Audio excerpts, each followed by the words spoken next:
खुलुमबाय गिबियावनो बड'लेण्ड निउज 24निफ्राय नोंथांमोननो अननाय सिबिनायखौ जासिग्रोबाय।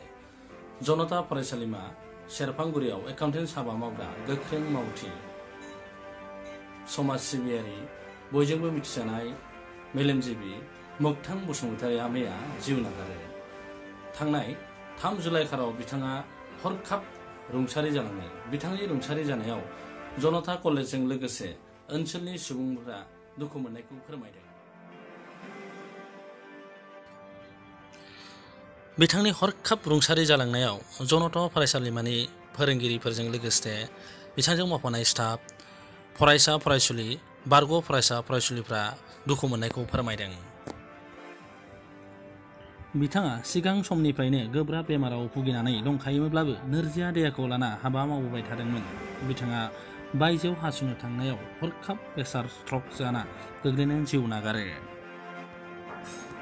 सुलुंनिफ्राय मिथि मोननाय बायदिब्ला बड'लेण्ड सोमावसारनायाव बिथाङा जेल जानोबो गोनां जादोंमोन। बिथाङा सासे गुरै आखुनि सुबुंमोन। ना बेदर फेग्रा मुवा बिथाङा बाहायामोन। बड'लेण्ड निउज 24 न'खरनिफ्रायबो बिथांनिसिम मान बावहरबाय। बिथांनि जिउमायाजों आलो गोजोन सोरगोआव जायगा मोनो बेखौनो इसोरनि खाथियाव आर'ज गाबबाय। दिनैनि रादाबा एसेनोसै।